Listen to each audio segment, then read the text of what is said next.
Hey everyone, welcome to our Growing Together podcast. I'm Pastor Christine Kreisher. I'm the Executive Director of Ministries at GT Church, and I have a guest with me today. His name is Will Hutcherson, and Will's a next-gen pastor, author, speaker, coach, and one of my best friends.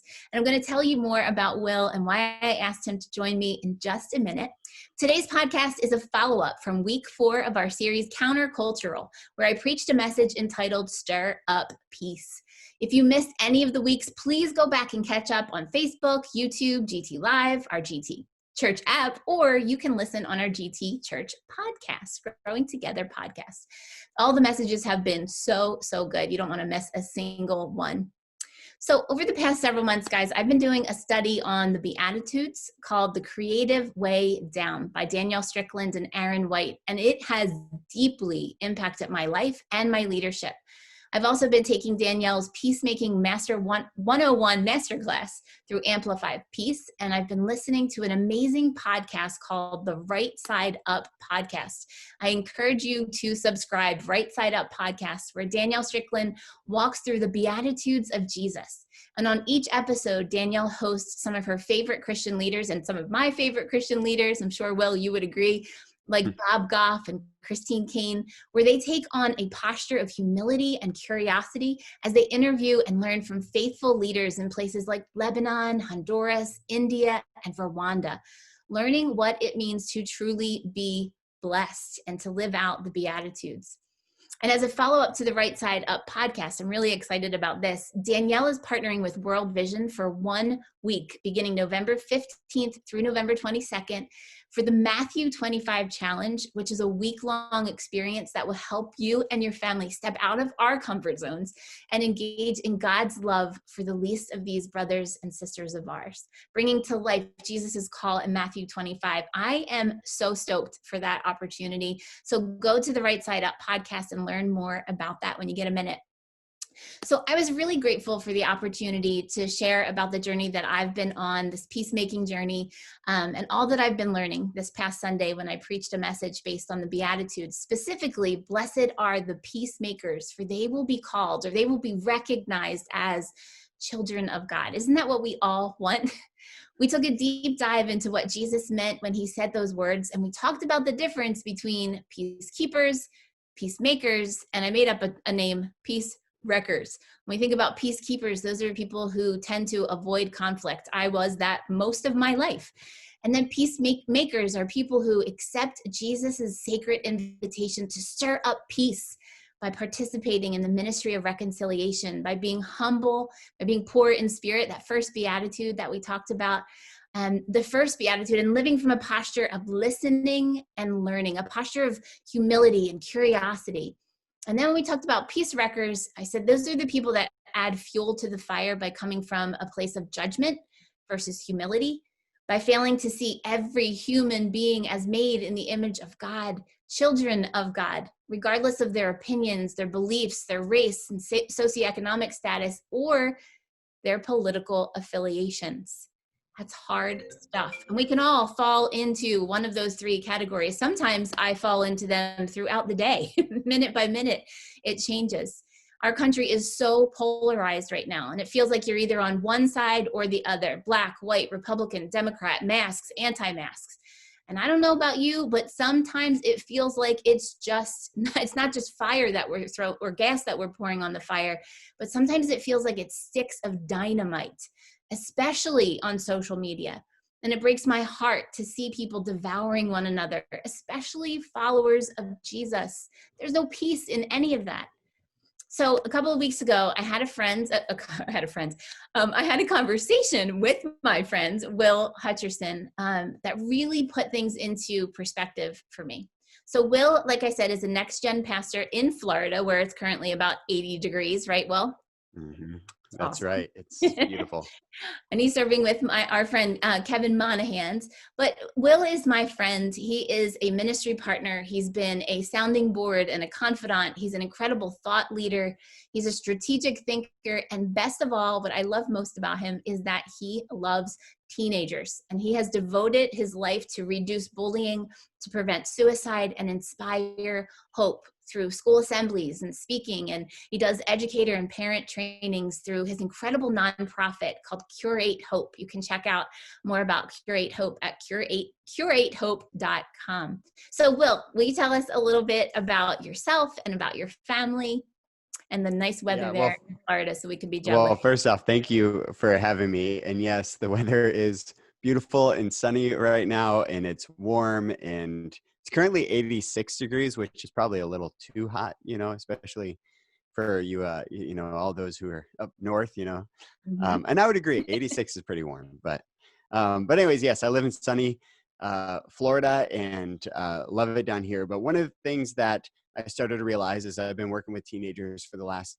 15 years or so is this issue of despair. And so, like you said, Christine, it set me on a journey about 3 years ago to start a nonprofit, to start speaking in schools again, kind of a thing that I did when I was in college myself, but kind of loop back into a world that I had walking away from, and now here I am back into schools, because this is the issue for teenagers, and whatever is their issue is now my issue. And so I've been working with a lot with counselors and educators and principals on trying to find practical solutions that we can give to parents and educators to help teens in the issues of despair and depression and suicide and anxiety as well. Anxiety is another big factor. So Mm-hmm. but I live in South Florida with my family. I have 3 kids of my own.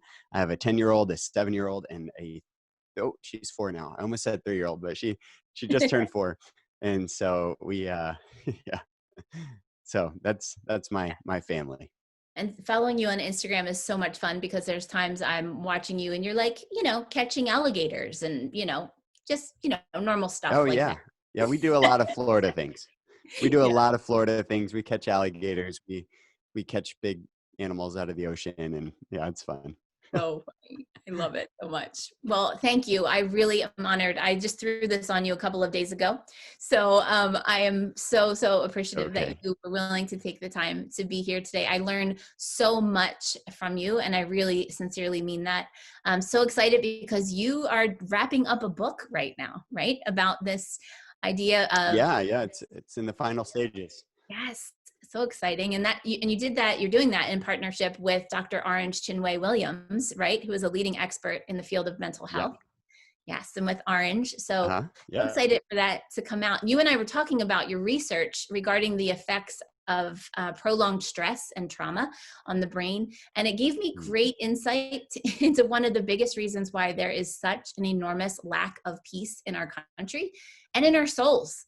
And why it feels like everyone at times is throwing sticks of dynamite on the fires that are already burning, including myself. You really helped me to see like what was happening inside of my heart and inside of my soul. And it created an awareness and also normalized it for me, which I think sometimes is so powerful. And you have an incredible gift, Will, and I'm sure you'll get into this in a little bit, of just helping people feel felt, right, and held. And Jesus was so good at that. And so I just value you. I value your friendship and all that you're bringing to make this world a much better place. So you want to talk a little bit about that, about maybe, I know you recently shared with me, I think just a few days ago, you were writing a chapter in your book and you were talking about all of the things that are Yeah. going on in our world that impacts that peace or lack thereof. Well, Talk about and you're absolutely right, because I think, there's so much that's gone on in our world, and there's so much that we've experienced, whether, this year alone, but also our own personal stories, our own personal journeys. And I think it's easy for us because everyone goes through stuff, we'll even say things like that, well, somebody's got it worse than me. And so that. we tend to minimize our pain and our experiences. But even though we like to kind of forget, and we'll even try to forget, right? I mean, that's one of our coping mechanisms, like forget. Um, our conscious memory may try to forget, but our emotional memory never forgets. And that is something to always remember, is that our cognitive memory can kind of flush things out and push things back, but our emotional memory is much more sensitive, and it's more like the elephant that kind of keeps it all in.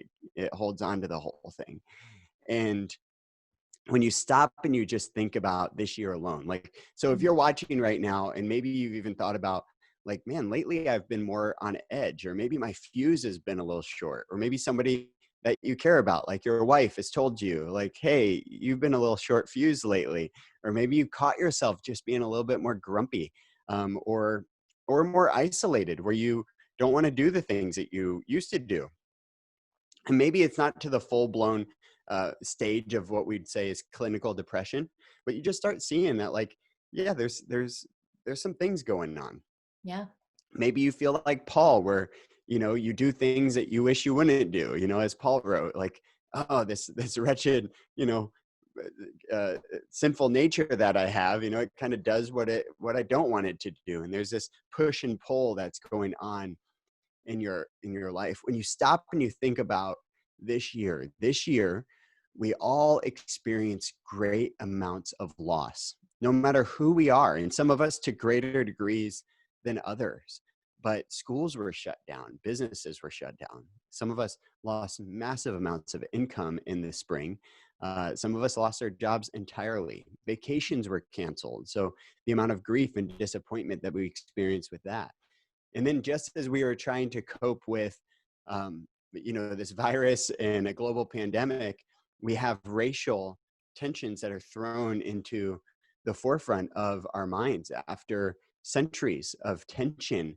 And now here we are, experiencing, if you will, another um, crisis in many ways, where enough was enough, and anger and fear and hurt started just boiling over, and you got protests and riots, and at times it seemed like our world was so broken and divided it almost was unfixable. I know for those of you who are watching and you are Black, I know for the Black kids that I pastor, these events sparked a resolve for change, but also a great reminder of the daily pressure that they feel from social injustice and racism. And once again, another heavy weight placed on our shoulders in a very heavy year. Mm-hmm. And then, then there's all these like micro crises that we all like to joke about on social media, like murder hornets, right? And it's like, really, how is that happening? And we say things like, well, it's 2020. I know for us Floridians, we're looking at the tropics and we're like, how many hurricanes were there this year? And, and especially those that live in Louisiana, like, oh my goodness, like, again, 2020 seems to be so heavy. Now, it's easy for us to look at 2020 and say, wow, look at all the terrible things that happened. But the truth is if we went through our personal stories, every year there's probably some type of crisis, if you will. And maybe it's a great degree or a small degree, but we're constantly going through challenges and stress in life, correct? Right. The problem happens when that stress becomes toxic stress, because stress can be a good thing. Stress can be a positive thing. But over time, stress over stress over stress over stress over stress, without healthy ways to bring that stress out, creates a massive problem in our minds and the way that God wired us. God didn't wire us to go 50 miles per hour and to constantly move at the speed that we're moving. I have another theory, by the way, why Paul didn't need a therapist and why we do, but we'll get to that. Maybe we'll get to that. I don't know. But there's something that, God has wired our brains to function in a specific way. And a lot of what's happening right now is kind of inhibiting our ability to function and process out stress appropriately. And so it builds up, it builds up, it builds up. And it leads to things like, in your words, I love that, by the way, being a peace wrecker, where all of a sudden you seem like you're on edge, you're boiling over, you're living life at a low boil, your anxiety's through the roof, and your hypervigilance is really, really high. Okay, Where I was does just that going to come say, from? can we just stop right there? Because just hearing you, I'm sure you saying all those things, but like hearing you unpack all of those things, just like, oh my goodness. And I just like, let's just stop and breathe a minute. Right? So when you did that, I was like, oh, Yes. right? Because that's one of the things I'm Yeah. sure you'll talk about that is so impactful. But man, yeah, when you think about 2020, all of those things, and then something's happening in our brain, right? As a result Yeah. of all of those things. Yes. So it's important to acknowledge it, right? You're Yeah. absolutely right, and it is kind of overwhelming when you list it all at once. I mean, Mhm. I I think my heart rate actually increased a little bit while I was talking about all that. But what that tells me, okay, so my heart rate starts increasing as I'm thinking about that. You know, we all kind of feel that. We want to take Mhm. a deep breath. What does that tell me? That tells me that my emotional memory is remembering something. And Yeah. it is in some ways being triggered. There's a stress response happening even by the thought of what happened this year. Wow. Now, the reason why I say all of that, it's not so that I stress everybody out, but I just want to remind us to Yeah. have grace for ourselves, to have grace and understanding that we actually have gone through quite a bit. And I bet if we listen to every story of every single person listening, there's another list that we could put on top of what we've all collectively experienced, Yeah. because it's been rough, right? We've experienced some really hard things. But what happens in the brain is is really unique, and that's kind of what I want to share. I want to share kind of the problem, but I also want to share the hope, because the most exciting thing about, as I dove into, specifically the research that I really did a lot of focus on was the teenage brain. But what I'm going to share is actually for every brain. What happens in teenage brain happens in an adult brain. It happens a little bit differently, but overall, God's wired our brains in specific ways. And there are some very predictable things that happen when stress takes place, especially toxic stress, time over time over time. But the good news is, in the research that I found, is that there's always hope, and that God has wired our brains to respond specifically to some specific actions. And that's the really exciting news as well. So let me just show you real quick. And I think it'll be best if I show you rather than just talk about it. But I want to show you a quick little kind of graphic. This is a brain. So if we broke the brain off into just two simple parts, the right side of the brain is your emotional processing, and the left side of your brain is your logical processing. So the right side of your brain is more where your amygdala is located. So amygdala is very important. That is the center of your brain that kind of controls your fight or flight mechanism. So when there's high amounts of stress, when something startles you, it's your amygdala that's getting activated. So that's the right side of your brain. The left side of your brain is where, a lot more logical processing takes place.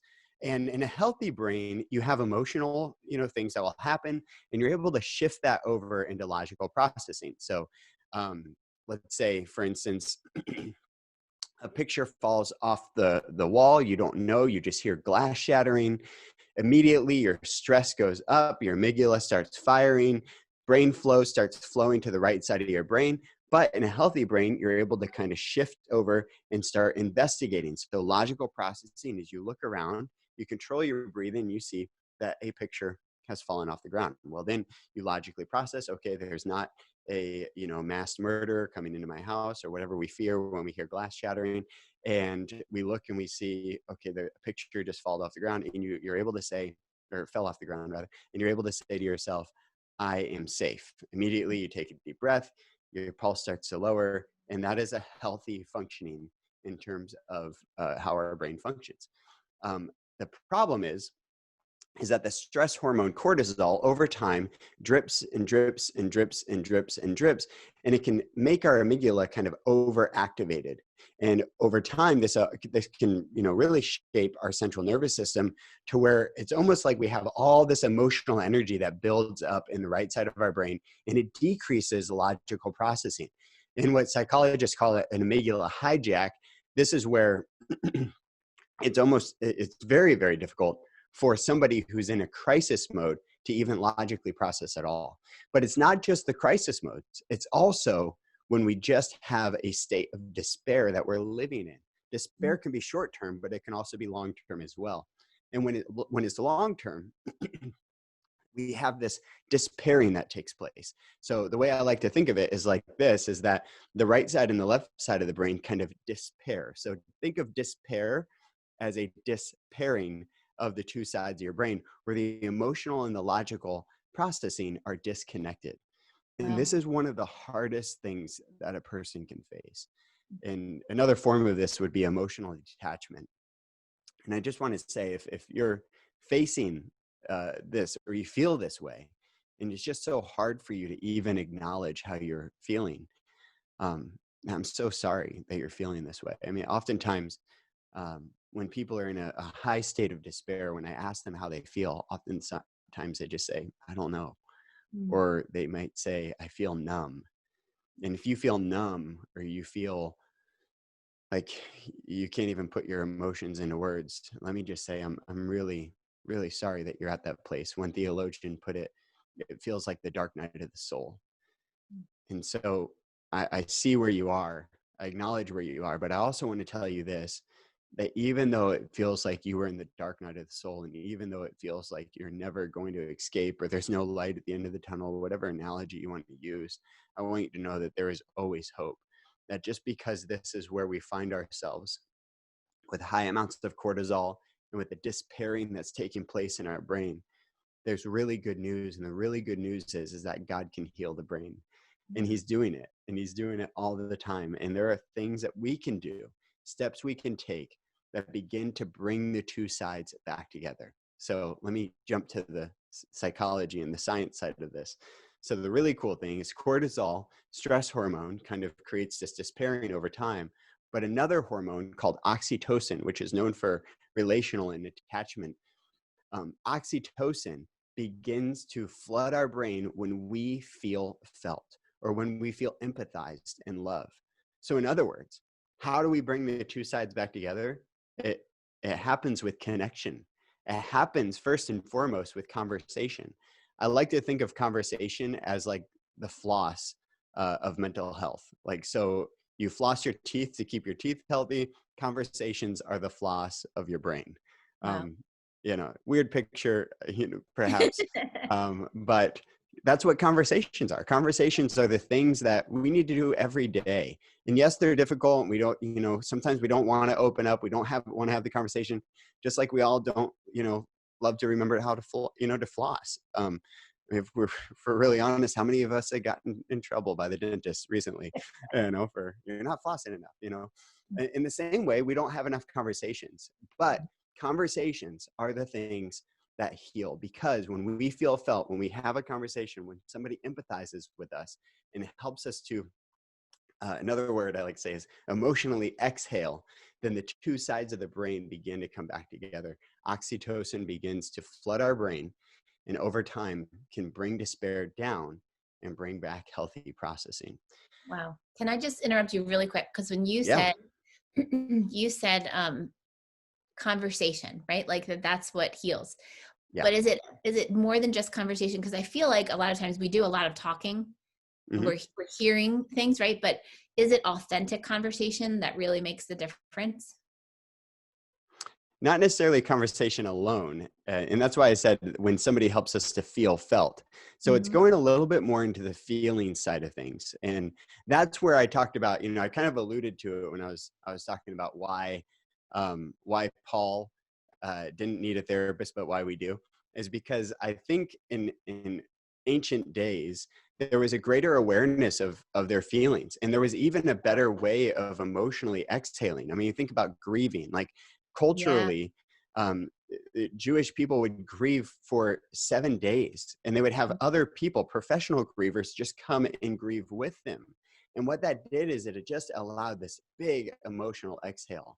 I think about the pace of life, where, if Paul or somebody in the Bible times, needed to go to the next town over for a meeting, they walked without an iPhone.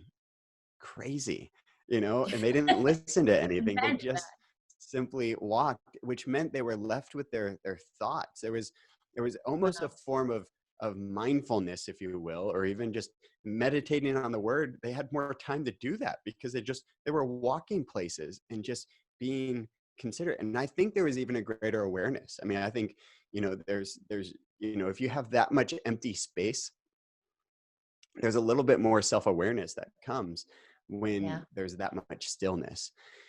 And so, that's why I think even though Paul, he was shipwrecked, he was beaten, he was flogged, like all the terrible things that happened to Paul. I mean, I think the reason why he didn't need a therapist is is because it was a different day, Yeah. and I do think there was a greater awareness of being able to bring despair down and bring the two sides back together. Some people might hear that and they might fight with me and they say, no, it's because Paul was a man of great faith.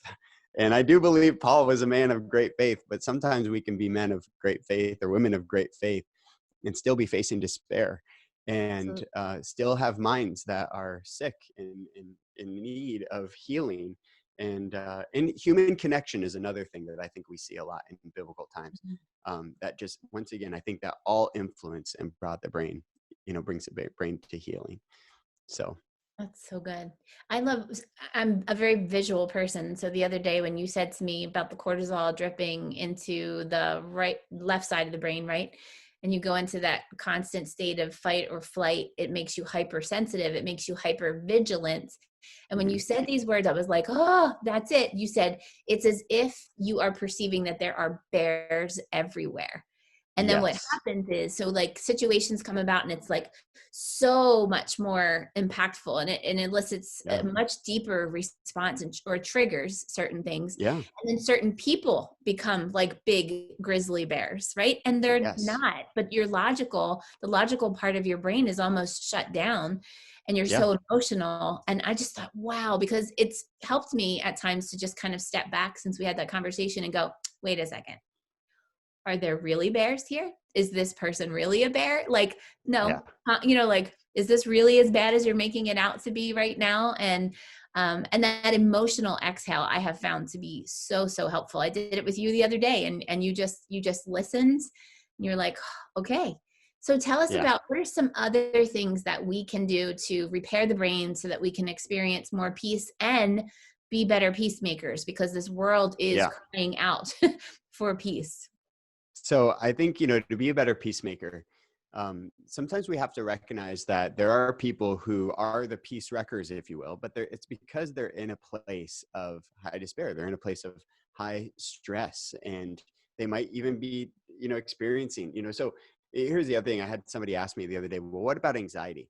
Well, when you have this high amount of stress and you have this despairing happening within the brain, anxiety and despair come from the same root cause. So it's not like a different root cause. Like, it's the same thing happening in the brain. And the healing process is also very similar. Now, there's specific things that you can do to help decrease anxiety. I actually mentioned a few of them as I was talking about Paul, the mindfulness and the walking and stillness. There's, grounding principles of just, even when you do perceive a bear, like, so this is actually a really helpful thing when you perceive a bear, just to kind of take a deep breath. Maybe you're feeling very anxious at the moment. I like to say a prayer and even acknowledge God's presence. I like to say, God, I just want to acknowledge your presence. You're with me and that I am safe. Like, so you have to tell yourself, I am safe. You might even have to say it out loud, because once again, your emotional brain is not thinking you're safe. Your logical brain is, but you almost have to speak it out, put it into process so that it's more prominent. But, one of the grounding things you can do with anxiety is you can, kind of choose to say, okay, what are 5 things that I can see right now? This is Sometimes this so is good. especially I true. love So this. yeah, I'm an Enneagram 7, so I get caught up in the future a lot. So I almost have to bring myself back to today and be like, okay, but Will, you're here right now. So don't worry about the future. What can you see right now? Yeah. Right now I see Christine. I can see my light over here.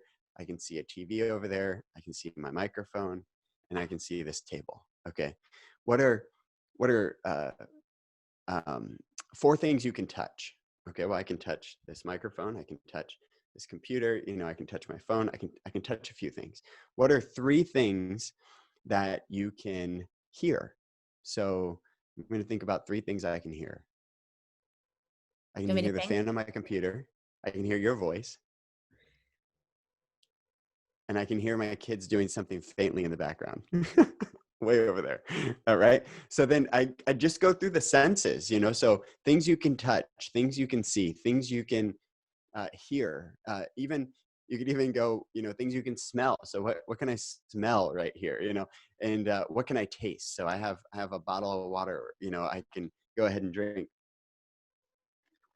And just simply, you can do all this within 60 to 90 seconds, but just to just very practically bring down your anxiety and just be present right where you are.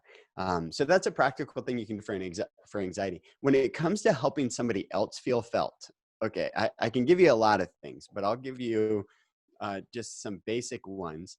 The first thing is to show up. If you have, especially if a kid or a teenager that's in despair, or a friend, and you're starting to see this level of despair, just simply show up. Presence matters so much, because face to face is 50% of the work. It Mhm. really is. And so just show up. I think Zoom is the best digital connection, because at least we can see each other's faces. There's empathy. You can hear voice and fluctuation. You can also see their faces. Eye contact has proven time and time again. There's amazing research about how eye contact can help reroute the brain back to early attachment, help somebody to feel safe and decrease despair. To see them and to just listen. So here's the one practical thing I'll tell you. When you show up and you want to be a peacemaker, you just simply ask somebody, how do you feel right now? So they tell you everything that's going on, and you say, well, how do you feel about that? And they might say, I don't know. It just, maybe they're angry, they just think they're stupid, or whatever they might say, You say, okay, so are you angry? Yeah, I'm angry. And then here's the best phrase. Ready? Get ready. Tell me more. And Mm, that's it. Tell me more. good. Yeah. And then just stop talking. That one phrase has become my best friend. Actually, that's what I did with you the other day, as you were talking about something, and I just said, well, tell me about it, Yeah. and then you started talking. And it's just simply listening. And I do it with my kids now. My kids will tell me, and logically, here's the problem: is being with a parent. As a parent, you're thinking, there's no reason why you should feel this way. This is such a small, silly, thing to be stressed out or upset about. But when you just simply just let them emotionally exhale, Mhm. once you kind of decrease the emotional energy and they feel felt, you can loop back around and lead them logically. So oftentimes, after my kids tell me all the emotional, unlogical thing that they're talking about, I'll then say, well, hey, is there anything you think you can do Mhm. to maybe create a better outcome or a different outcome next time? And so that's when I'll take them logically. The problem is when we have somebody who is coming at us with the right brain activated, that emotional heightency, but we respond with left brain, we kind of miss them, right? So Mm. we have to pause, and we have to just simply help them to feel felt, to emotionally exhale. Once again, imagine somebody who has all this, air just they're holding in, and they can't let it out. Well, Yeah. that's despair at its highest form. That's anxiety at its highest form. It's all this emotional energy that just needs to be exhaled out. And so,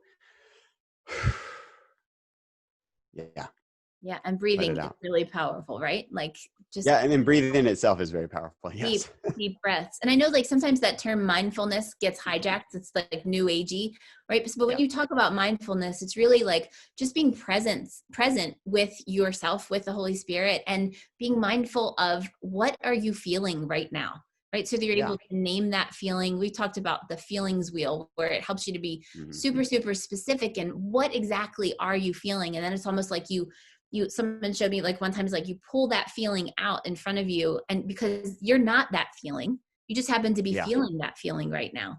Right. And that's super helpful. And then you present that to the Lord. Yeah. Well, I think, that whole thing about mindfulness being hijacked as a new agey thing. I mean, I would first say, before it was a new agey thing, it was a Judeo-Christian thing. Mm-hmm. Because when we look at the model of Jesus, Jesus withdrew every single day Yeah. for prayer. But what does prayer look like? Prayer isn't always just words. Yeah. Prayer is being mindful of God's presence.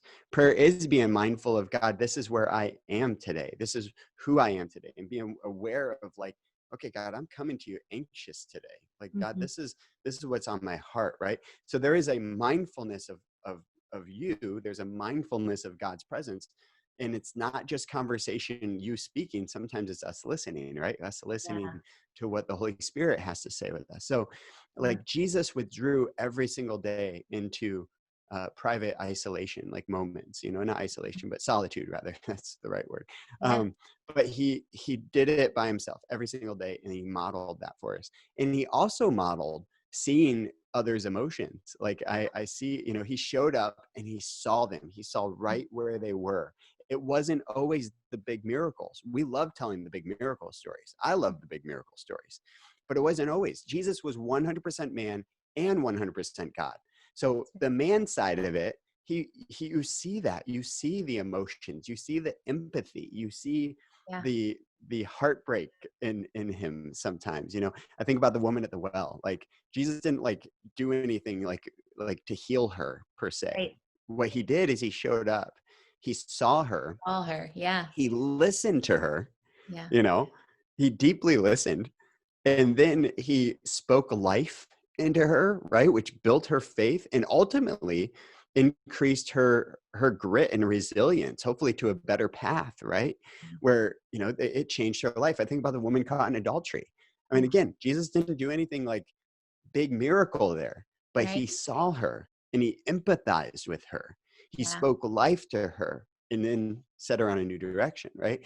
The last one, and this is probably, when sometimes people ask me, what's your favorite verse in the Bible? And I go, well, it's actually the shortest. And like, Jesus wept. That's your favorite Bible verse? Like, it was one of my favorite Bible verses. And it's not because I'm really happy that Jesus was sad, but it's why he was sad. Right. And the reason why it's one of my favorite things is because so many times we like to think about, Jesus and even God, like the God the Father being so emotionally disconnected from us. Mhm. But the reality is, God was moved with so much love and compassion to send his son to us, Yeah. right? That Yeah. Jesus wept, and he didn't weep just because of their lack of faith. He wept because he saw their hurt. And in that moment, he didn't just try to fix it. He did, yeah, but we don't know how much time elapsed as Jesus just simply wept. Right. He just paused for a moment, and he was present, and he felt what they felt. Ugh. He wept with them. He saw Mary. He saw Martha. The Bible says he was deeply moved and troubled. Like he was just there and present with them. I mean, it brings to life the mourn with those who mourn, right? I mean, Yes. Jesus modeled it. So And true. yes, he did do a great miracle. But before he did the great miracle, speaking life into Lazarus' dead body, he just simply wept with those who were hurting. Yeah. And I think that's a really powerful example of It is so. empathy and Ugh. love and helping somebody else to emotionally exhale Yeah. and leading them to hope and faith. I want to be that. I want to be that. Oh, and what Me I mean, too. imagine if we all I lived want to that be more out, of that. right? Like this world would be so much better, and there would be so much more peace if we were doing that. But I love what you said. Like with God, like all things are possible, right? There is hope, and yeah. Ugh, so good. Thank you. All right. Well, we only have 2 minutes left. So tell us Yeah. where, wrap us up real quick. Tell us where people can find you, and anything else you want to say to lead us out. Yeah. So the book that we just finished manuscript. We're sending it to editing. It'll be published and ready for sale in spring and distribution in spring of 2021. It's specifically designed for parents and leaders and pastors to help kids and teenagers when they're facing despair. But it honestly can be utilized with anybody. So there's Clearly, 5 yeah. key tools, very practical tools that we put in the book. And so when that comes out, I'll be sure to let you know and we can share. But if you guys, if you want to follow and kind of follow along and hear more about this topic, you could always follow me on Instagram or Facebook at Will Hutch, or you could follow our nonprofit, Curate Hope. Love that. Thank you so much. Will, thank you so much for being with us today. We learned so much, and some practical things that we can do to care for our own souls and to be peacemakers in this world and to bring hope to a broken world and to so many people Amen. who are so broken. So thank you. Amen. You're a good Thank you. friend. Thank you for having me. Thanks for allowing me to share. This is so good. Thanks.